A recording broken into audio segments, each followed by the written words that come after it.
Ryan Donaldson, President Alberta, Canada chapter, and liaison for all of Canada for starting the new chapters. Been in the club now 3.5 years. The club means to me in a whole heavy, huge brotherhood.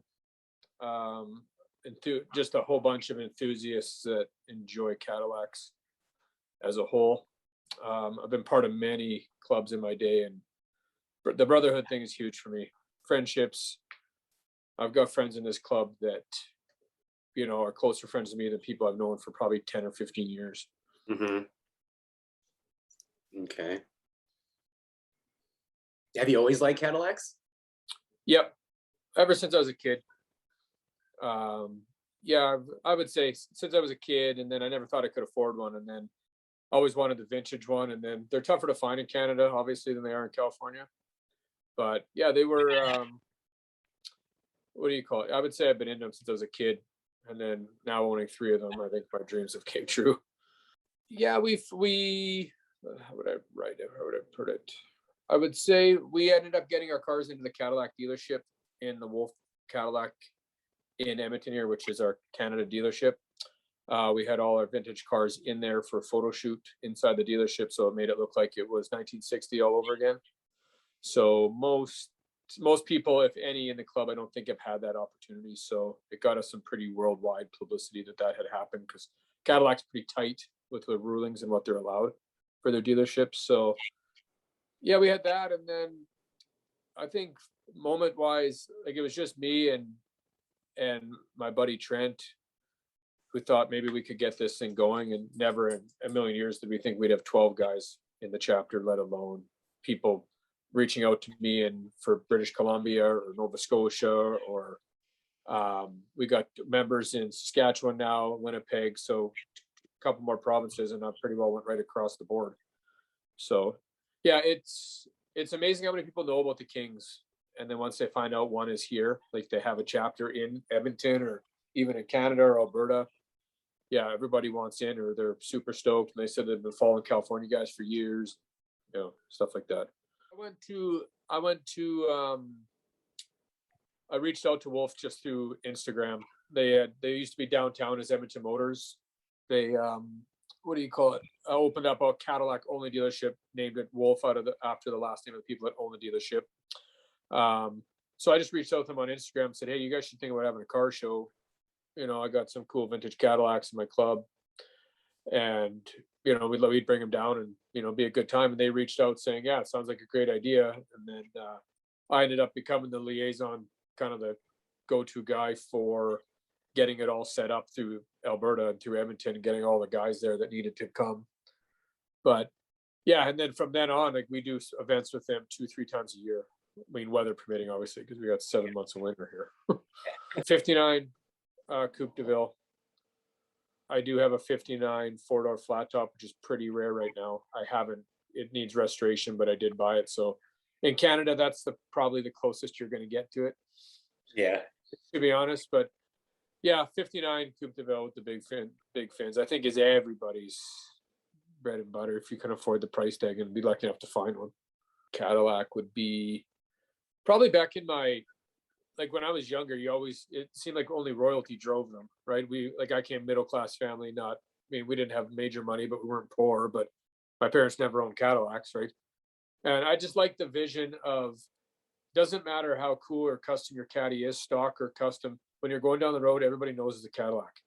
They don't think is that an Impala? Is that a Dodge? Such and such. Everybody, doesn't matter the generation, they know it's a Cadillac without even the emblems on it. So I think it was a thing of luxury, richness, stuff like that for me. And then just through the years, I did mini trucking for a lot of years, and then I got out of that and then into the Cadillacs and haven't looked back. No, not a chance. All 3 of mine still run on carburetors, man. I don't even have fuel injection in those, man. So you're just pumping the pedal, hoping that God is going to start. every time you're like, yep. Then it's like fogging. You got to hold the gas at the light. You're like, oh man, like, is this going to make it? Every time I get home, I'm so happy, man. Yeah, I would say so. Well, there's not even enough power. There's not even enough power on the grid to power one electric car per block in Canada. Like it would be toast, man. Like it wouldn't hold it up. So I'm pretty happy with where my chapter's at right now. I think you get too big too fast. I think there's problems that arise. I mean, I never thought there'd be more than 3 of us, to be honest, in Alberta, and now we're at 12. We don't go searching for members. They usually find us and ask. As for like looking after Canada and getting them all set up province by province, my goal and my word to Wes was to get it right across Canada. I mean, the problem is with Canada to the States is the Cadillacs aren't readily available like they are. Like, you know, like if you got 40 or 50 guys per chapter in California, there may be only 200 Cadillacs left in Canada across the province that are worth saving or that people have, right? So, and you got to find them without rust. They're going to have rust because of all the salt and stuff up here for the winter months if they were driven through that, which they would have been in the 60s, 70s, and 80s probably. So, yeah, my goal is to get it right across. I mean, other than Toronto, other than Ontario and Quebec right now, we're almost there. So, I mean, it's tough. Like I said, the guys I got in Saskatchewan, I got one guy in Saskatchewan, one guy in Manitoba. But for them to find even 2 others so they can get their own chapter and then move out of my chapter is tough for them. I mean, that's why we had when I was in California, we made the meeting. We had the chapter barbecue meeting, and I had asked that question, like, look, I got people reaching out all over Canada, but they can't get enough guys to get a chapter. So if they're, you know, within 10 hours from me, can I have them join my chapter and try to get them enough guys to make their own chapter? And they were okay with it. So, and I don't have anybody that joins the Alberta chapter. I don't have, what do you call it? I don't let them in without meeting them. So either I make them drive to our show, or we do a Zoom thing, or usually they'll come out. I'll chat with them on the phone, just because I've got burnt a couple times to let some guys in that I hadn't met. So we were, COVID hit the same as it did around the world. Like it was just as bad in Canada. We only have, you know, I think there's more people in the state of California than actually all of Canada, to be honest, if you can believe that. So for me, our ruling and our cases we had, if you take the percentage wise of people, it was the same as the rest of the world. We had it just as bad. We had members in my personal chapter that had it, that contracted it near the end of it. So they didn't get severe symptoms, weren't hospitalized, but they still contracted it through their work. I was checking in regularly. We tried, I mean, the barbecue got canceled twice, obviously, for the worldwide one due to the pandemic, but I tried, you know, weekly, monthly to reach out to the other guys in BC, Nova Scotia, you know, because those are 2 separate chapters that I got up and running, where the Winnipeg and Saskatchewan fellows, they're still under my Alberta chapter. So yeah, we all kept tabs through it.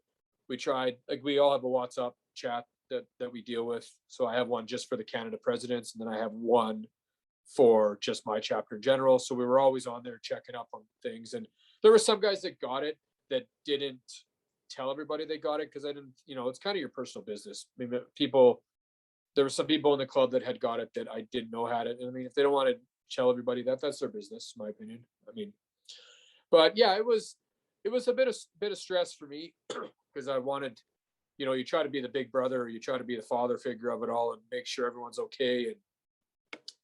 And we had one of our members in Winnipeg. He got a terrible sledding accident, broke his back.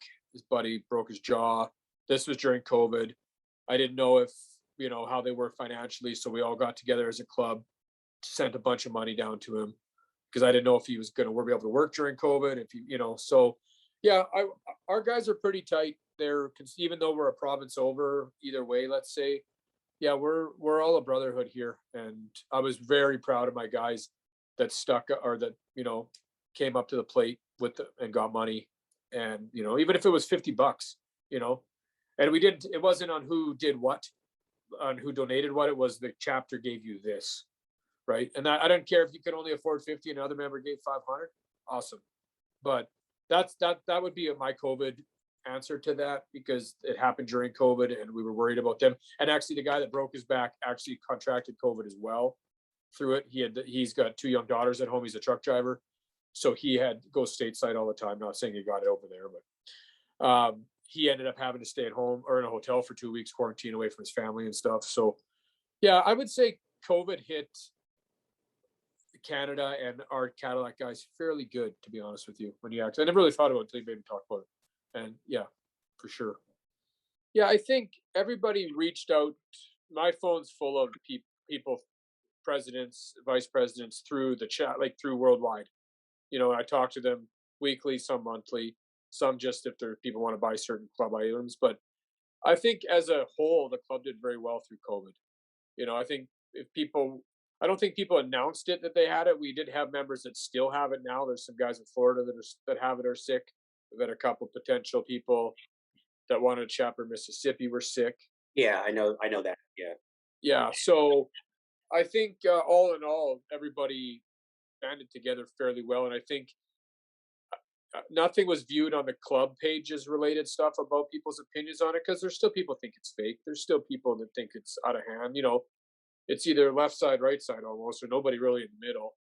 And I think they've, what do you call it? I think the club as a whole did really well policing it, I guess, to, you know, so it doesn't, there's not, I'm not getting a vaccine, and this guy's like, oh, I'm not going to hang out with you, get the vaccine type stuff. So, yeah, I think all in all, everybody who has an important role in this club, I think, reached out and did their job and made sure that the people that needed to be checked on were checked on and were, okay. At the beginning of this club, when I first started the first barbecue, for sure, and I think Kevin would say the same from the UK because we had discussed it at the first barbecue.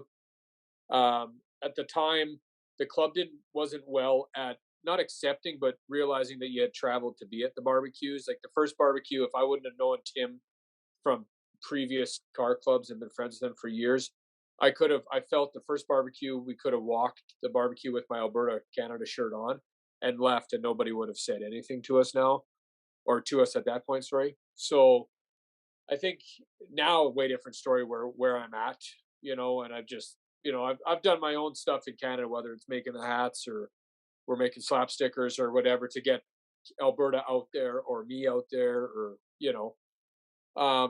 now, I mean, I tell a lot of chapters, like we're so big now as a group, as a club worldwide, that not everybody reaches out to everyone. You could go to the barbecue in Vegas, let's say, leave the barbecue in Vegas, and nobody may reach out to you for another year, right? Like it's not like we're not heavy policing. I think with the wheelhouse, we try to police better. Like we're like, hey, if anybody heard, if Anthony's still got his chapter going, has anybody heard, just be more caring of that kind of thing. I think I was the last guy asked into the wheelhouse, minus Colin, but I felt, greatly appreciated and honored to be part of that with Wes being in there and, people that have put this thing together. Now I feel that I'm a fairly big player in what's happened moving forward. They came to me and said, look, they made Kevin the liaison for international too, but he's not. Canada's a little bit, I don't know how the UK works and where they're at. Like that's in another world to me. So for me to be looked after Canada and be able to, it's just easier for me to talk provinces with people that live in provinces than you guys talk provinces, because it's always funny. It's like, I know someone in Toronto. Do you know him? I'm like, he's 4 provinces over and like a 32-hour drive. I have no idea who Bill is from Toronto. Right. So, and then, they always make fun of our names and stuff for provinces and stuff. But I think now I've tried to be better as a liaison to make sure the new chapters that I start get involved with, social media and the worldwide guys and get their name out there and feel involved, because you can only be involved as much as you want to be too, right? Some guys aren't involved, as much as others. And that's where I struggle some days where I'm 100% involved, others, 30% involved, whether that's in my chapter or just the club in general. So, like I said, first barbecue, we had a great time. Second barbecue was better, but me and my buddy and our wives and children who went to the first barbecue, we could have did the lap of the cars, bro, and we could have pieced, and nobody would even said, "Hey, Alberta's here." I'm a big believer and a pusher to make that better, right? Like it's on social media, like, "Hey, we're coming, we'll be here this day, we're coming to Vegas." That helps with getting everybody's name out there. But when you get there, maybe everybody's just too busy doing their own thing, and they think everybody already knows everybody.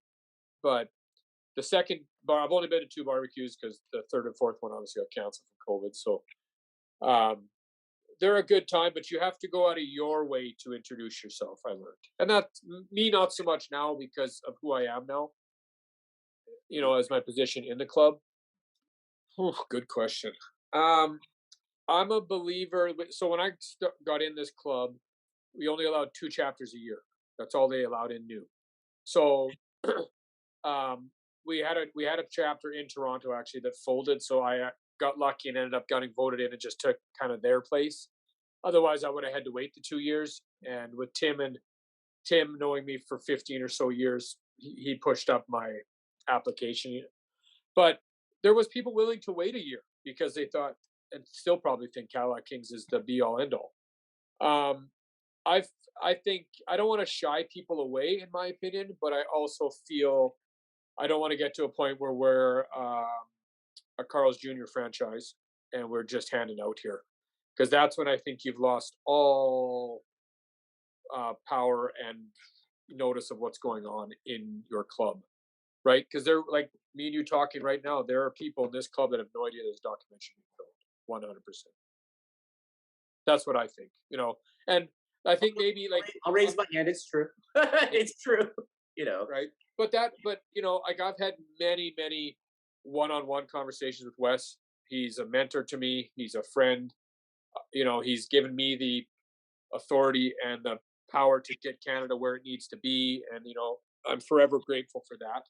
I just I do talk to him the odd time about, do you think we're too big? Do you think we've lost tact? Like other clubs I've been part of, there's been more people than a committee. Like it's kind of split, like East Coast, West Coast, and people. There's two or three people that just look after that, and other people look after that, right?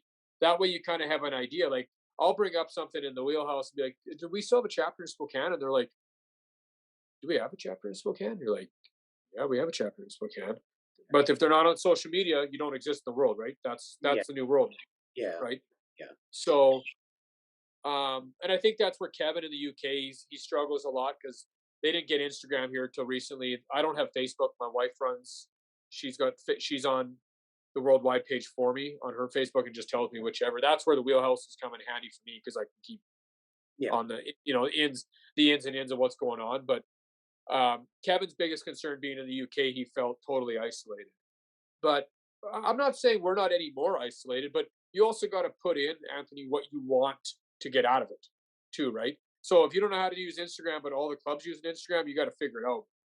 You got to get a younger member in your group that's good on a computer, like I did. I was doing the Instagram for me. I was doing the Instagram for my Alberta page, and then I had guys that wanted to help, and I'm like, look, now, JM, you're our social media manager.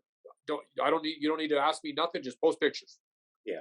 You know what I mean? So, and I mean, I'm a guy that likes to do everything and micromanage probably way more than I ever need to, but it's part of it's my job and it's my personal life and it's the club. That's just who I am as a person, I think. But yeah, you gotta put in what you want. Man. Like if you feel people aren't reaching out, then you gotta reach out harder, farther.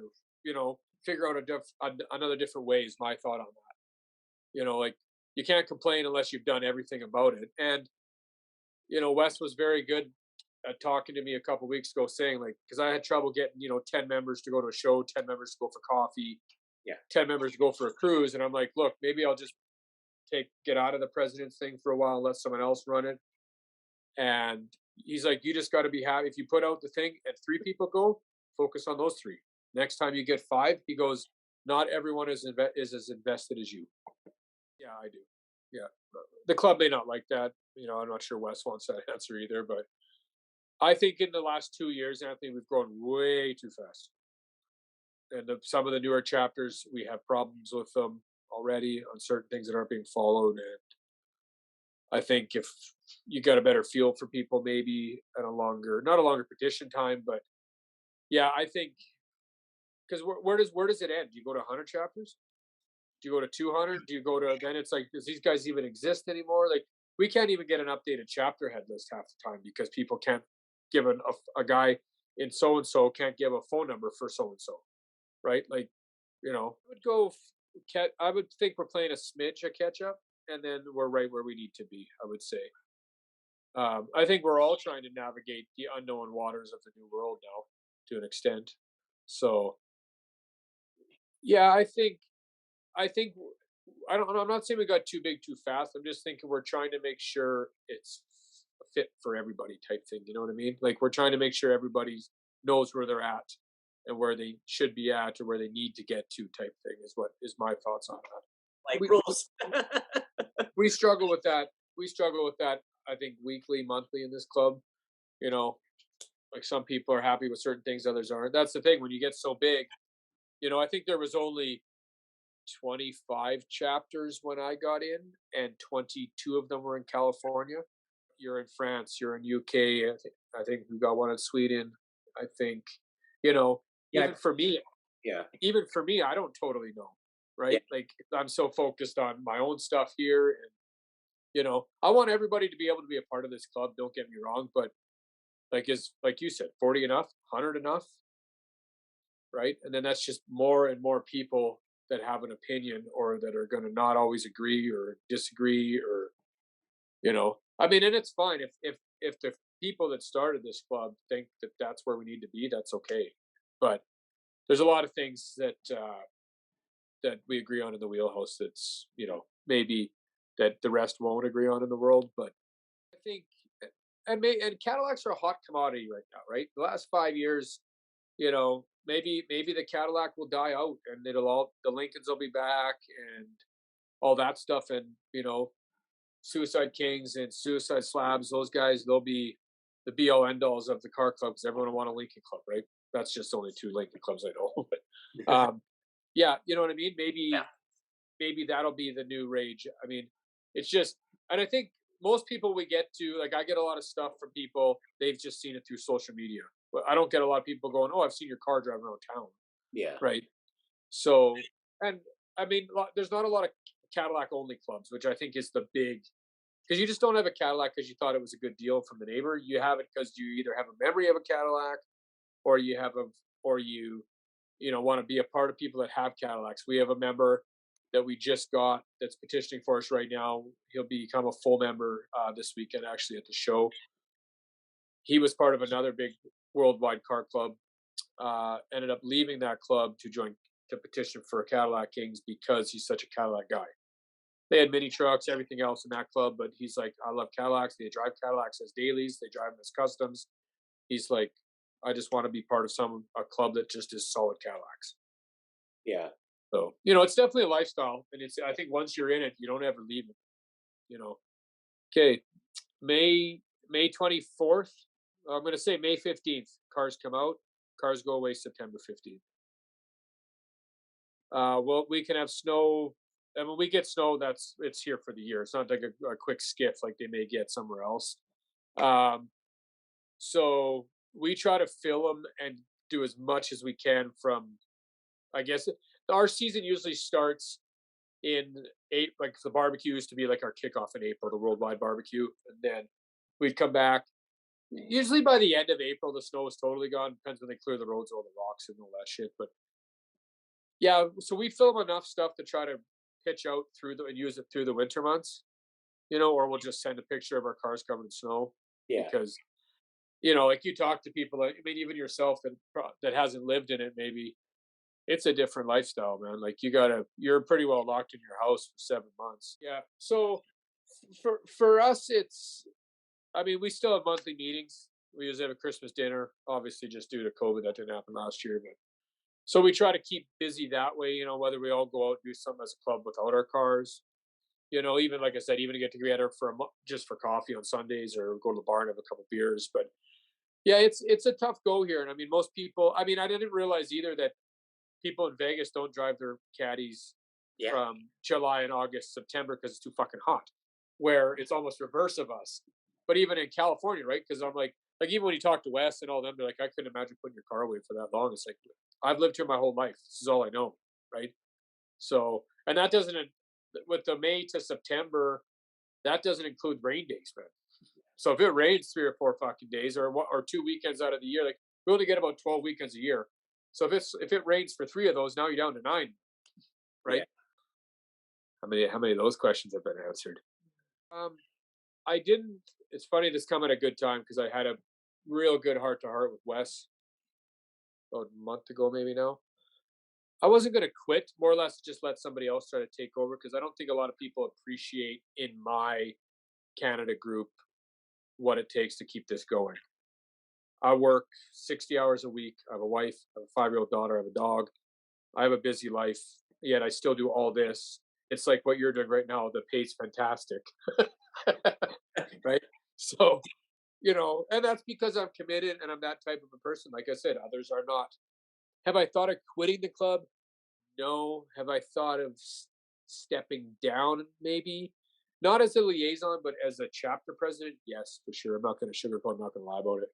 Just so someone else could be like, "Hey, man, what he does is a lot tougher than he makes it look," or. So yeah, I mean, I tend to stay out of the drama. Like you had mentioned that question before. You can walk you can be involved in this as much as you want. So if you want to just take your chapter and run it and do what I do in say Alberta and not talk to anyone else the rest of the year, I could get away with that. I think anybody can. So then you don't have any drama. You may just have a little bit of club like inter chapter drama if there is any. But it depends how much you want to be invested in all the. I'm not into it as much because I don't have the worldwide page. Like my wife, like I said, will scroll through at the odd time and be like, "Oh, that so and so said this," or "Do you know this guy because he's saying this?" And it'll usually get to the wheelhouse, and then to the committee. So, but yeah, I've had thoughts of stepping down, not quitting. I think I'm. And is that that's more stress related than anything else? Yeah, it's not anything to do with the Cadillac Kings as a whole. Like I said, for us being so far away, we can just drop off the earth, and you can pretty well be a Carl's Jr. franchise, and nobody will ask what you're up to, which I would like to see get better as we get bigger and have people more invested in. Hey, you guys still up and running? You have done shows, because there is bylaws put in place, and I don't think they're always met. Whether you do a couple shows a year or a couple meets or to show that you're up and at them. Like we put all that social media stuff on in January. No one goes, doesn't it snow there? They just assume we're driving the cars in the middle of January with the palm trees, for fuck's sake. Like, nobody knows. The friendships, Anthony, I've made in this club will be forever, and that's the best payment I think I could get, to be honest with you. And just whether or not the opportunity to work with you, or the opportunity to just be in the wheelhouse, or the opportunity to just run the damn logo, right? I think that's better. I mean, yeah, I would love a 100K salary. Don't get me wrong, but I mean, we all would, I'm sure. But yeah, I think we're all in it to try to make it better, right? And I think the people you're interviewing are going to be those people. I would say yes. I mean, we plan a lot of our vacations around the club stuff, whether it's car shows just strictly here, or obviously you. She's a big Disneyland advocate, so I mean, if I'm like, hey, I got to go to Cadillac Kings Barbecue, California, she's like, okay, so when are we leaving, right? She knows that there'll be 2 days of Disneyland, 1 day at Cadillac. She's okay, right? Like, So you pay the price. yeah, yeah. I got, yeah, I bought my red caddy. She wasn't the biggest fan because she kind of thinks they're just old looking. But then she found the exact same white one that she liked more than my red one. I was like, we already got that one. She's like, yeah, but it's cool. So we ended up buying the white one too. So yeah, I think, yeah, I think as passionate as I am about it, you have to be a supporter of it, or it's not, you end up just doing your own thing and then it's not as fun. Yeah. Right. So like anytime we go anywhere, like I got a puppy, I got my daughter and my wife, we all go in the car together, shows, cruises, whatever. Yeah. I don't do a lot of on my own things like with just the club. So I think your significant other has to be a supporter. It's not gonna, I don't know. Some people are okay with their marriages like that. For me, they have to be involved. I think brotherhood. I got a lot of friends in this club that I didn't have a long time ago, obviously, and I tell them everything.